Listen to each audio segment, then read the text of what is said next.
get underway with our first speaker, Philip Boyce. Philip, as I'm sure you're all aware, is a world-renowned expert in both ballistics and tool marks. Many of you who will have seen his contribution to the 2012 documentary, Bamber, the New Evidence, that was made with Mark Williams-Thomas. And today he is going to look at both some developments in the case since then, but more particularly about the Bain case in New Zealand, which is the subject of a forthcoming TV drama. So pay attention, because that'll give you some background information when you come to watch that particular drama. So, handing over to Philip first. Thank you.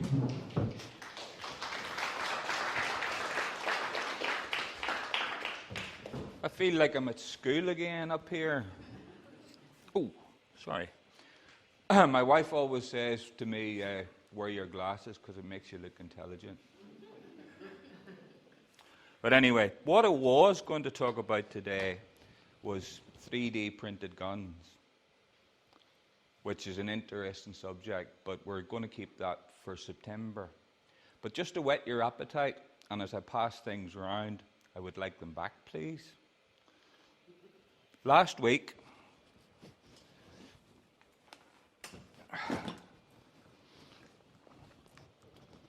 I printed this. And if you look at it, please start. You will be hard, it'll be hard to actually define that from a real manufactured one. Having said that, that was printed on a 3D printer that cost £13,000.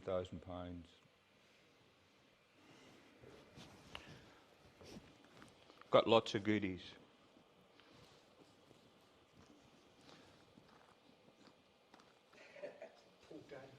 Yeah?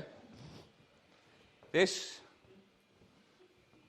is the plastic barrel for a Glock pistol. It is actually rifled. Again, I don't like being up here. I should really get down there, but then...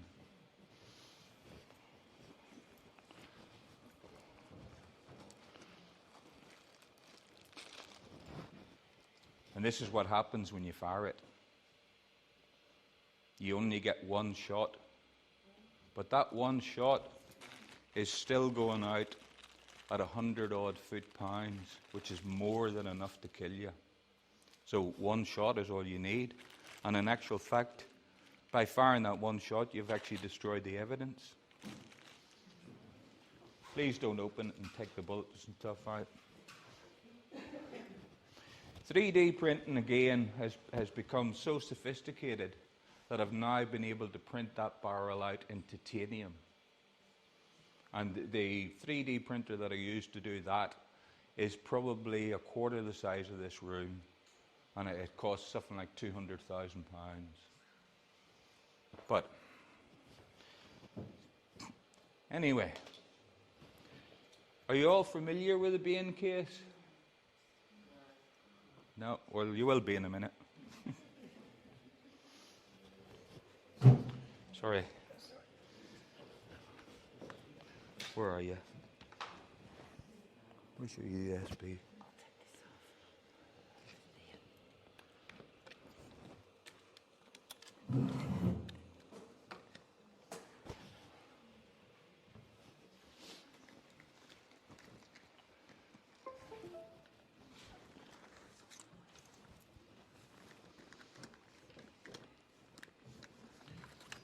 Lots of goodies.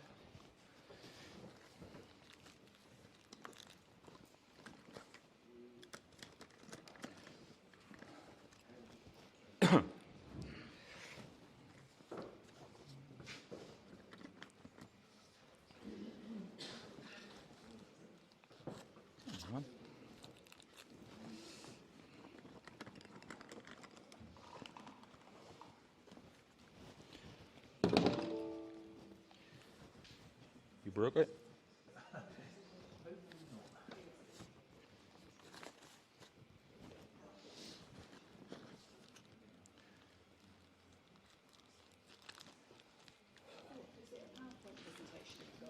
Yeah.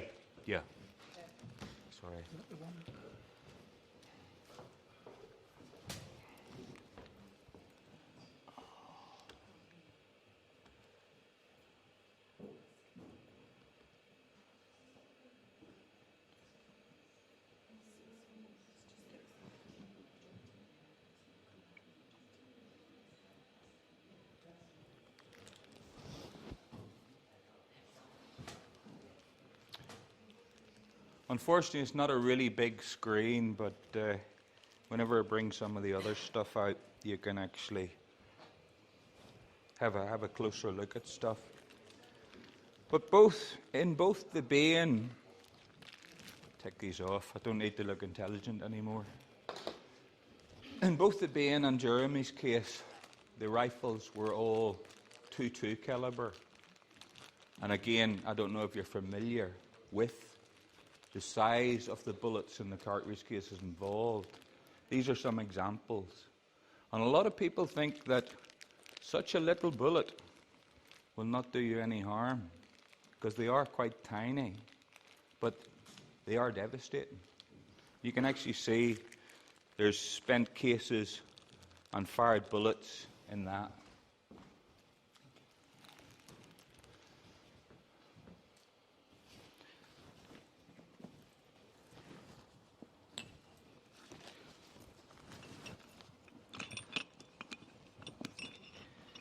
And because I couldn't really bring proper firearms here, because you're not really allowed to have proper firearms in a public place, I've actually got the two muzzles of two rifles.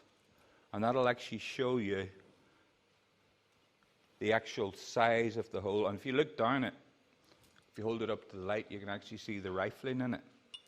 And also, I don't know if you know, there was some controversy about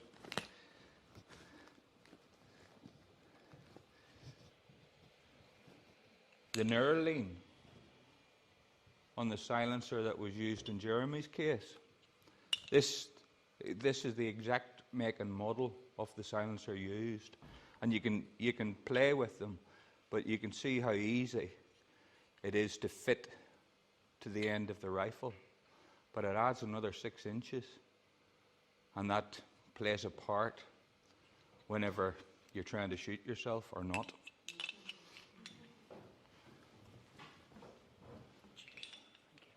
That's all the metal. There's still more goodies.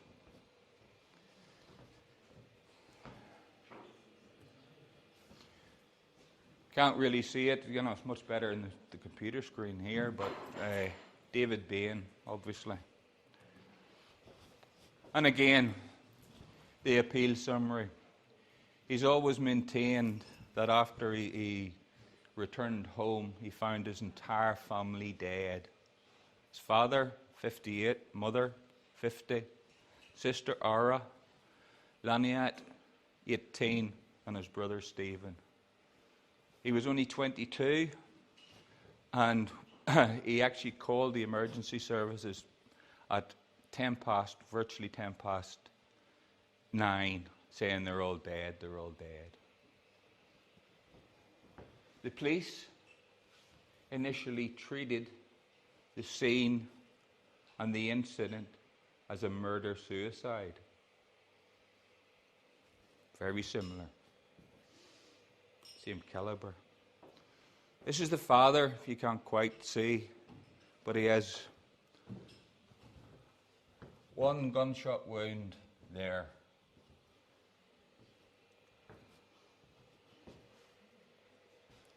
What? Not playing. Also, controversially as well, the magazine sitting beside him was actually sitting upright on the carpet. And people said that couldn't happen. And it had been planted there by the murderer. In tests, dropping a magazine from this height onto the ground, 2 out of 10 times it stayed upright.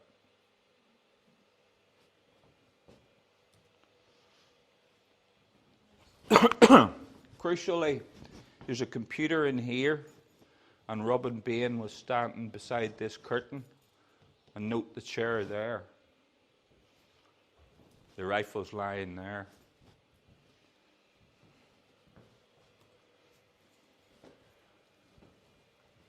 Said 2 days after it, they were still considering, was it a murder-suicide?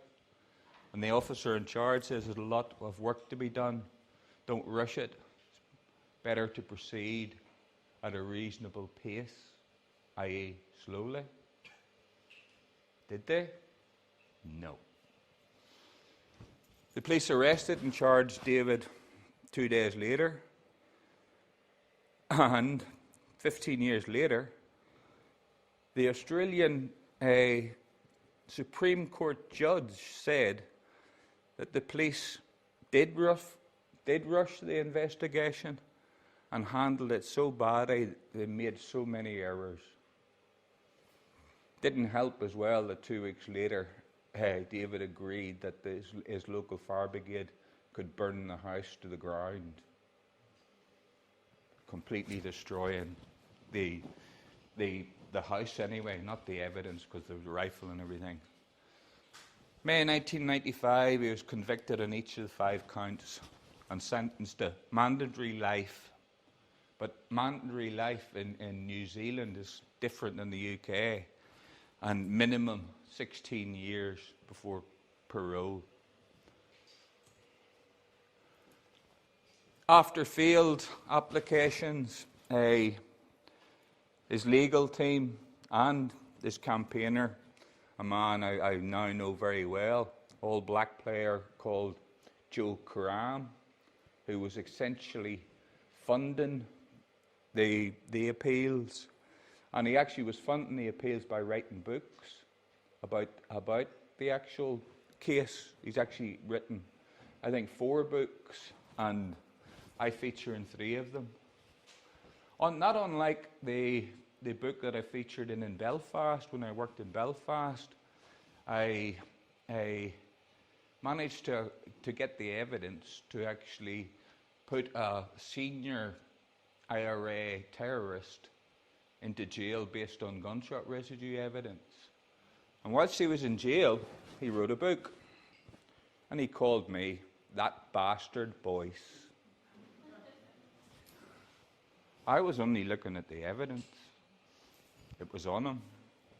Anyway, the Privy Council said there was considerable doubt that he would have been convicted if the evidence that the police had actually discovered had actually been put to the jury in the first place. An awful lot of the evidence wasn't actually given to the jury. And they concluded a substantial miscarriage of justice had occurred. They quashed his convictions and ordered a retrial. And that's where I came in. I actually give evidence at the retrial. I don't know if any of you have seen me on YouTube, but my wife, well, she wasn't my wife then, she was my girlfriend at the time. I didn't realize that the TV cameras were actually in the court, which is actually only been established in the UK, something like 2 weeks ago now, that they're allowed it. So by the time I actually arrived back at the hotel, my now wife had seen me giving all my evidence and critiqued me nicely on it. Didn't wear my glasses enough. After 13 years, he was granted bail, and he was actually put in the custody of Joe Karam for the trial. I was invited out to a restaurant with him and Joe Karam for a meal, and I actually thought better of it, because this was during the trial, and me being me, I would have asked him the question, and what would he have said? And if he had said the wrong thing, even in confidence, I was duty bound to tell the court. So I decided, no, just in case. That's Joe Karam with David Bain. quite a famous man, All Black player. 6th of March 2009, he pleaded not guilty. The trial actually lasted for 3 months. I was actually out there for 2 weeks. 1 week in court and 1 week was holiday, for want of a better word. Interestingly, he was found not guilty on all 5 counts of murder, as it couldn't be proved. And he lodged an application for compensation. In New Zealand, the law is slightly different. And you've got to prove that you're not guilty before you can get compensation. And all the evidence essentially was gone. So he could never prove that he was not guilty. However, the government really kept on at them so much. Broken record needle, kept going. And in the end, effectively to shut him up, they give him $925,000, which is equivalent to about £500,000. You divide that by 13. It's a decent salary for each year, but it's not way over the top. Not way over the top by any means.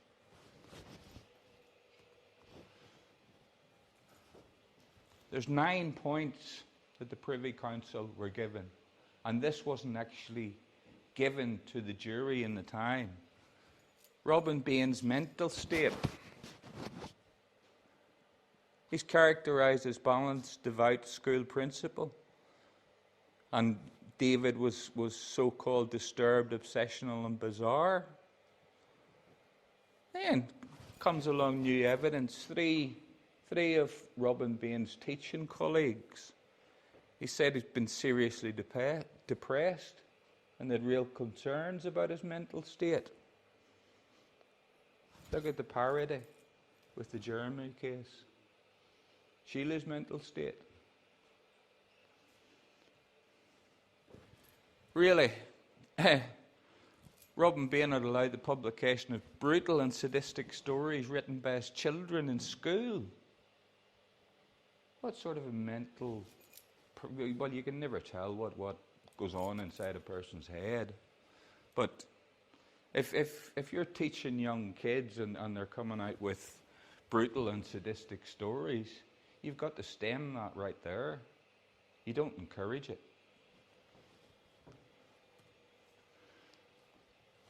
No motive. No plausible motive. Although the prosecution argued that David and Robin had argued over a chainsaw. Is that enough to kill somebody? You'd be surprised. I've seen somebody killing somebody else for the sake of £10. But really, they actually think that Robin Bain had actually snapped.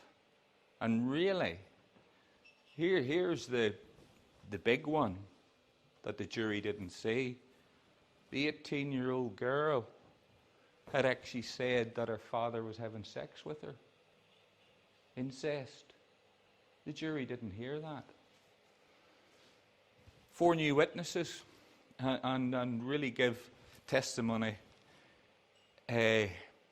supporting the allegations of incest. Not revealed to the jury at the time. We're heading the right way, but we are too. Sock prints.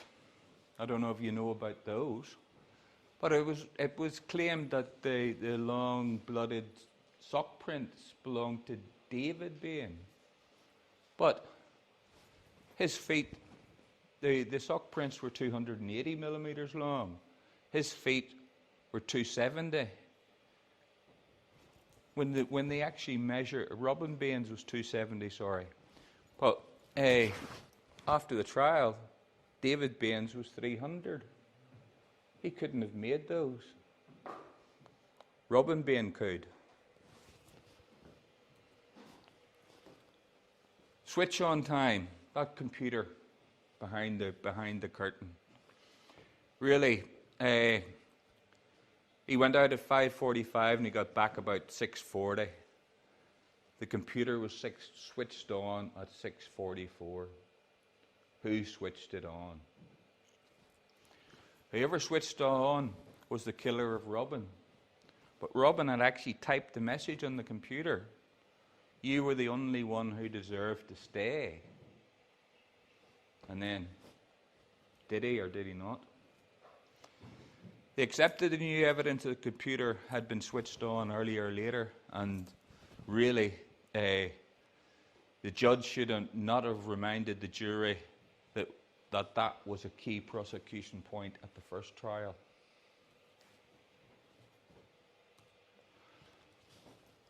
I know it's a lot death by PowerPoint, but there is some nice pictures, and there's a few more things in here.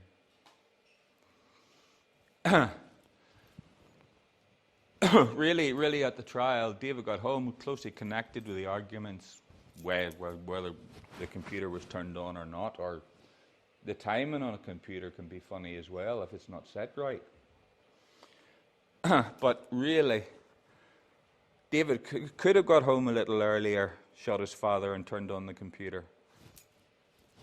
Whether he did or not has been now, you'll see the evidence, is really, could Robin Bain have shot himself?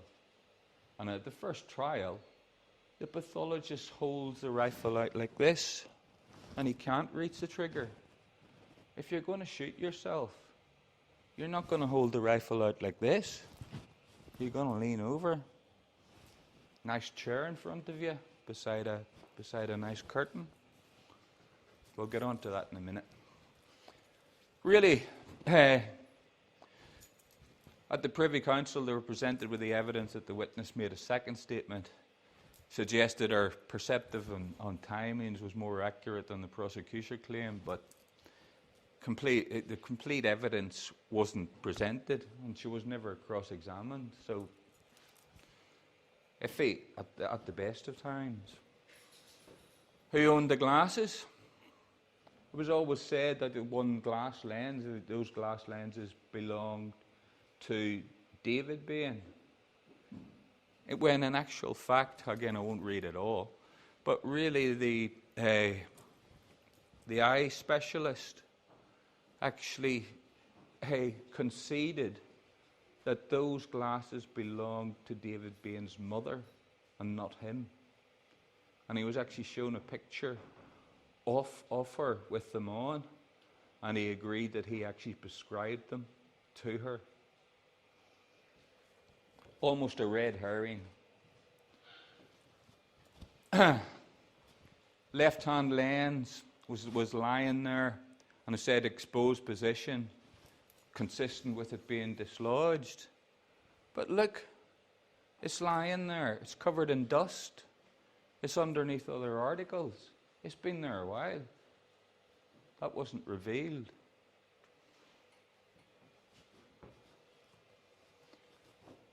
The bloody fingerprints on the rifle, and that's not a derogatory term, is really, okay, they're David's bloody fingerprints on the rifle. Whenever DNA was done, the blood wasn't human.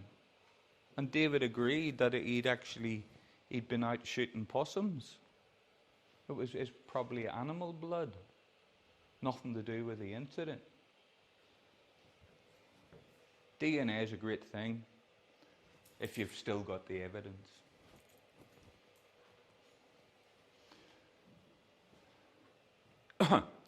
This gurgling business.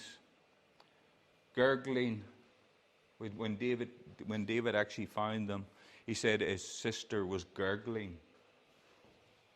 And that was construed that she was still alive. Totally wrong. A dead body can gurgle an hour after death just because of the passage and the release of the air. And that was actually formally proved. The phenomenon post-mortem gurglings really has been told by experts and pathologists can take for a period of time, even many hours, after the incident, even at the post-mortem, a body can gurgle and make noises, which is a bit unconcerting if you're actually standing in the post-mortem room and one of the bodies goes bleh or whatever. But it's just a release of air. Really, a summary of police mistakes. Failed to investigate Robert Bain's mental health and the allegations of the incest. They destroyed a lot of the evidence. They misled the jury. We're pointing the finger. And really how I was asked to look at it. I was actually tasked to look at all the ballistic evidence, all the bullets that were recovered, the rifle, ammunition. And really, I took possession of all the ballistic items, including the rifle, and the same ammunition. The New Zealand police actually provided me with the same ammunition.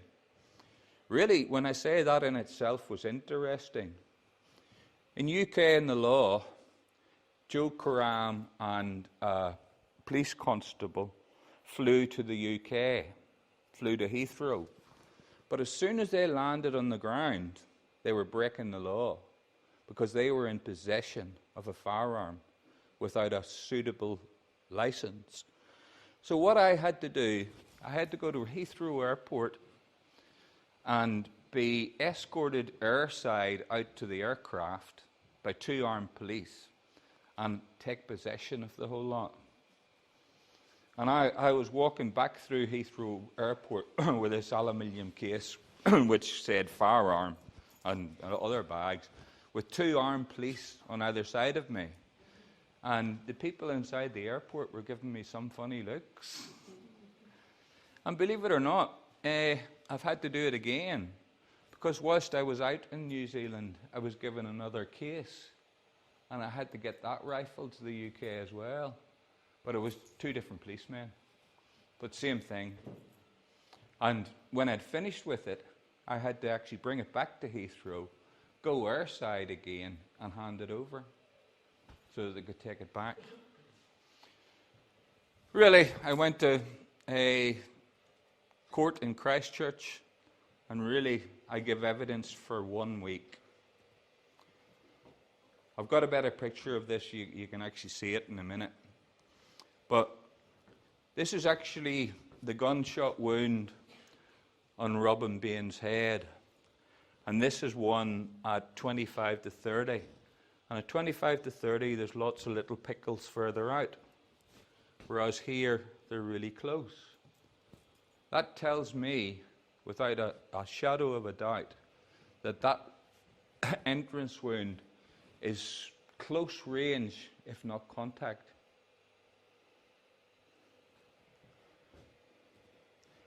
As I said, the pathologist, if you're going to shoot yourself, you're going to hold the rifle like that? No.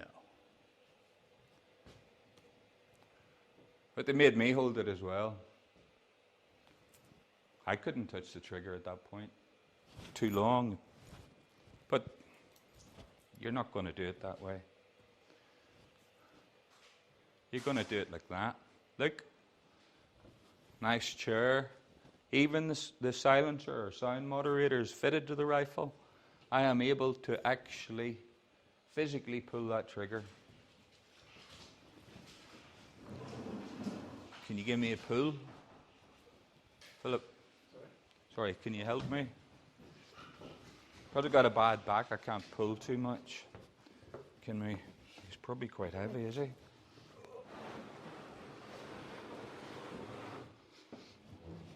That's probably enough. Can everybody see him? I was going to ask for a volunteer, but I got one anyway.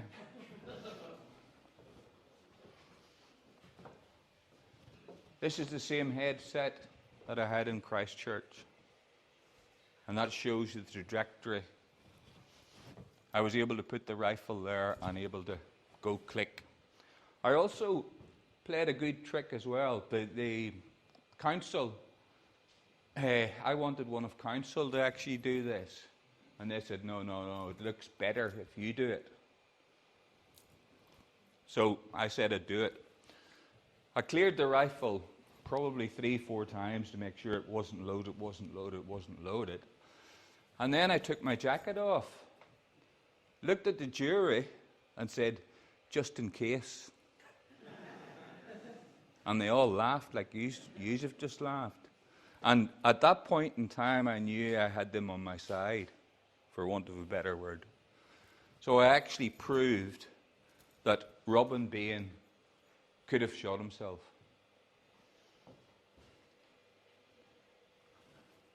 And subsequently, David Bain was released, not just on my evidence, but on the evidence of a UK pathologist and a UK biologist as well, who looked at the blood aspects.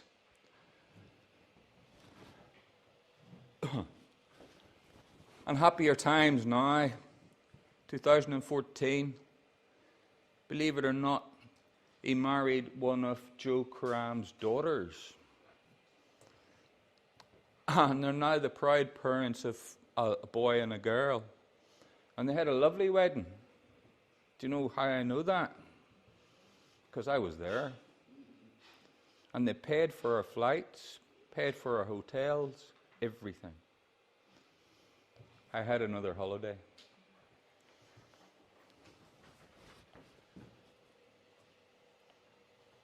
Escape. Not quite finished. Again, you're more than welcome to look at this. This is actually part of the jury pack that was actually given to the jury during the trial, and I managed to acquire it, for want of a better word. It's got really good graphics, but this one, if you look at it when I pass it round, you can actually see the pickling much clearer in the photograph.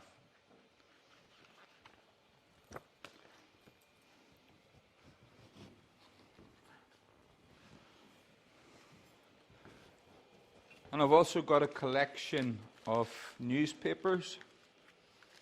Whilst we were there, we thought it was fortuitous, for want of a better word, to buy newspapers with what was going on.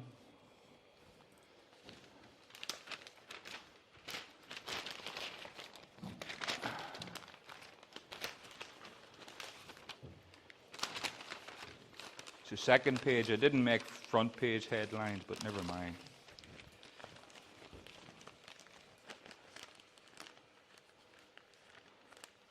Does everybody agree that the prosecution are unbiased in their duties towards the court? Well, my last little bit of the story.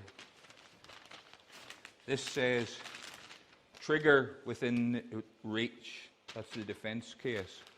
And in the front of it, it actually says, the jury may get another demonstration.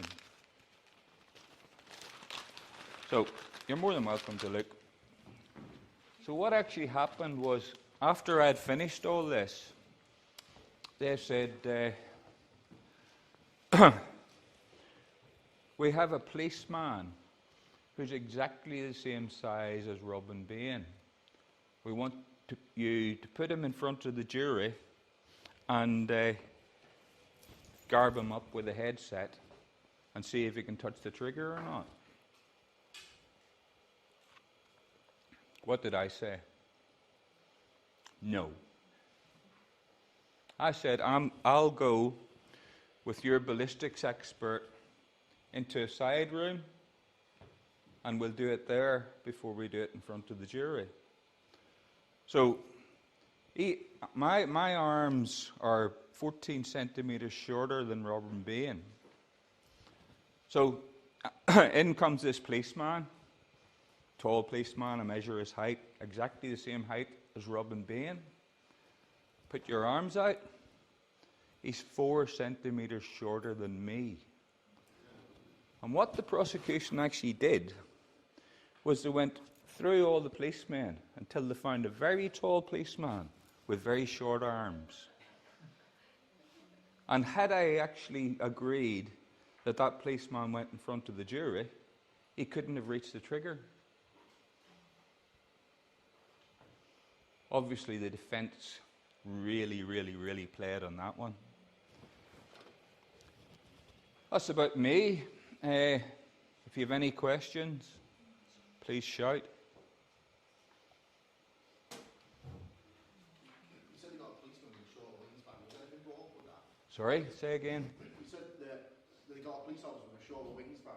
Yeah. When that was brought up, was anything said to the prosecution in regards to that? 'Cause that's not fair. That's Basically, not fair, isn't it? What yeah. They did, they tried to mislead everyone. Yeah, exactly. Liars should be punished. Exactly. The jury was thrown out, and the judge decreed that the policeman evidence wasn't admissible. End of story. And then the jury were told to ignore the fact that they were not getting a second demonstration. But if you hadn't picked up on that, Yeah. then they would have had that lie to be told. Yeah. Crazy. So is your main contention? Sorry, can you speak up a little bit? It's not that I can't hear you. It's just that I'm slightly deaf. I've fired too many shots in my time, and thankfully it's my left ear because my guns are normally on the right hand side. But I always make my wife sit here. Sorry. So is it your main contention then that Sheila could have shot herself, silencer or not? Yes, totally. I'm in my own mind, I'm convinced she shot herself. And again, if you know the ins and outs of it, one wound was contact and the other one is 3 inches. If you're actually sitting on the ground, I won't sit on the ground, but if you're sitting on the ground with your neck up like this and you shoot yourself, you'll fall back and you can shoot yourself again. Over the years, I've seen numerous times where people have shot themselves more than once. I actually had a British soldier, believe it or not, shot himself 20 times. Wow. He just emptied the magazine. He was dead after the first shot.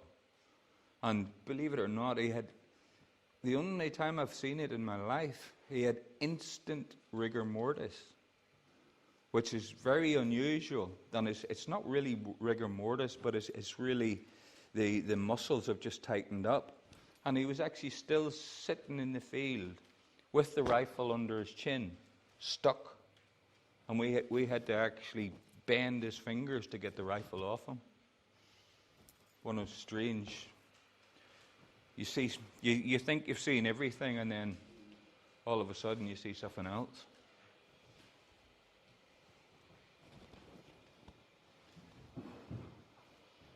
Right. Any other questions for Philip? Philip, what you said you'd seen it before. I don't know how many times. Sorry, we can't hear. Sorry. When you say you'd seen that before with the double wound. Yeah. Could you tell me how many times you've seen that? How common it is? I've actually lost count, but since I started working in '84, and since then I've probably come across at least 50 occurrences, at least, which is probably works out at 2% of suicides. I've even had strange ones where, in one case, where a police officer took his own life inside the car, and he'd actually left a suicide note, and he used a revolver, and the revolver had a chamber that took 5 cartridges, 5 cartridges, and he took 4 of them out, only leaving 1, and he shot himself. But after he shot himself, he actually pulled the trigger again. So the spent cartridge case was in the wrong place. And whenever I was called to that scene, the police were very suspicious that somebody else had done it. But thankfully, because of the blood spatter and stuff around his hand, nobody else could have done it.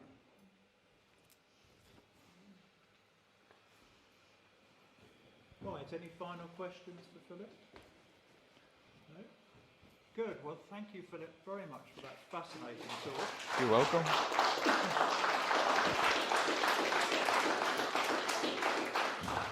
As I said, I want my bits back. Yes, if we get to retrieve those for Philip. So you're all going to be forearmed with the inside story when you come to watch the David Bain drama on TV. Yeah. Oh, as an aside, I know the David Bain drama is going to be televised, but the company actually contacted me. I didn't give them much information. I gave them the basics. But you would not believe how much they offered me for this and that jury bundle. If I had have said yes, I could have had a new car. But I said no. Thanks for listening to this podcast. If you'd like to do something to help Jeremy Bamber, then sign our online petition to the Home Secretary for the disclosure of case documents that are still withheld by Essex Police. Visit www.change.org and search for Jeremy Bamber. Don't forget to share the link with your friends and family.